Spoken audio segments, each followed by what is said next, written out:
Well, tonight, most of Florida is bracing for their second major hurricane in just 2 weeks. This is a live look at Sanibel Island. You can see the waves crashing onto the beach.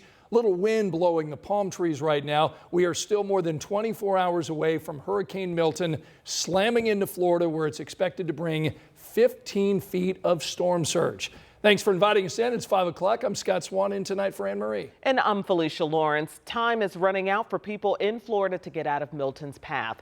Right now, it is a Category 4 hurricane bordering on a Category 5. Look at this. The heavy rain and strong winds it brought to Mexico's Yucatan Peninsula. The videos we're showing you here are coming from a hotel in Cancun, Mexico early this morning. You can see lightning and heavy rain falling on the beach. And now people who live in or around the Tampa area are trying to secure their homes and businesses. You can see the precautions they're taking on Madeira Beach right now. This is with the storm still hundreds of miles off the Gulf Coast.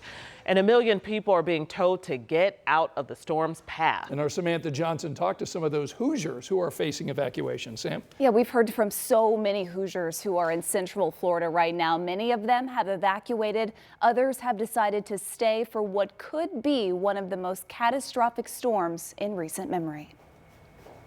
Right now, mandatory evacuations are in effect across Florida's Gulf Coast, including in Bradenton, where Sean Heinen from Indy just finished 8 hours of storm preps on his new home. I taped all the doors off and put sandbags on all the door entries. I picked up everything in the house on the first floor. Tonight, Heinen is on the road, leaving his home behind, headed to safety in Naples, and not taking any chances after Hurricane Helene. But this one looks to be a direct hit, unfortunately. So Morgan Ashley is from Carmel. She's lived in Sarasota for 6 years now.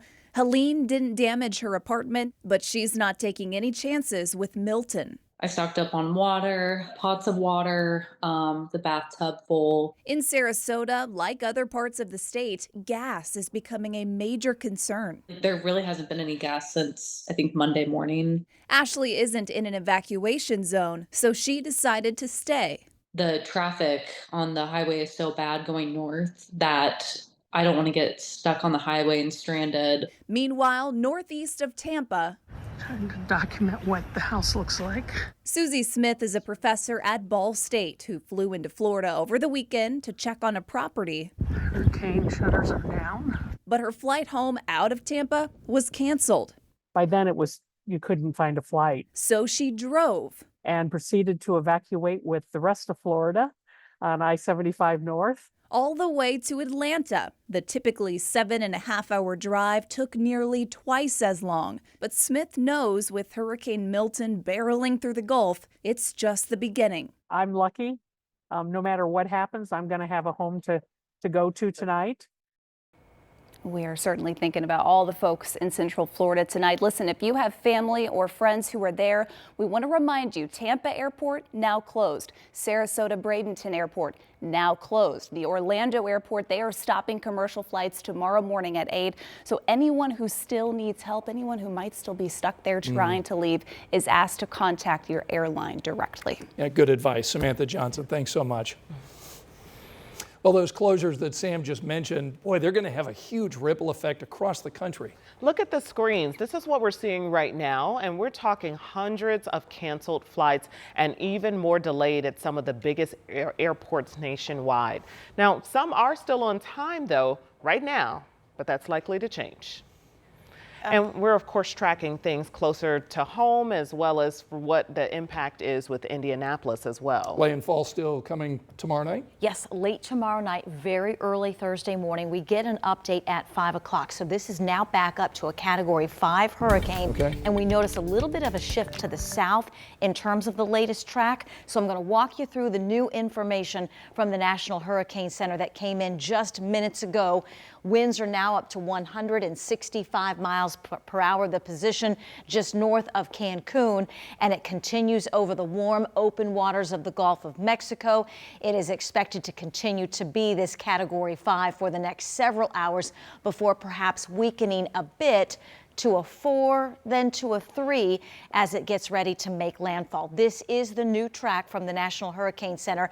This time tomorrow, we expect it to be down just a bit to a Category 4 and then expected to make landfall, thinking around 2 a.m. Thursday as a Category 3, perhaps just to the south of Tampa. That's the shift we're seeing, but then still a Category 1 hurricane as it moves across the state of Florida.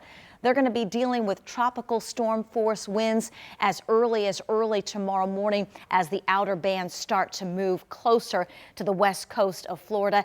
In addition to tracking the winds, we're tracking that rainfall potential that in a lot of locations, especially across the northern sections of the state, may exceed a foot of rain. This is forecast rainfall as we head through the next couple of days. More on this and our local forecast in a few minutes. All right, we'll see you in a little bit, Angela. Thanks. Indiana Task Force 1 now preparing to help people in Florida again. They first left Indiana 2 weeks ago to help in the aftermath of Hurricane Helene. They were in Florida for a few days before they were reassigned to North Carolina, where they've been assisting in search and rescues in the western part of the state. Nearly 100 members of the task force are currently deployed. And the federal government now finding a lot of misinformation about their response to Hurricane Helene.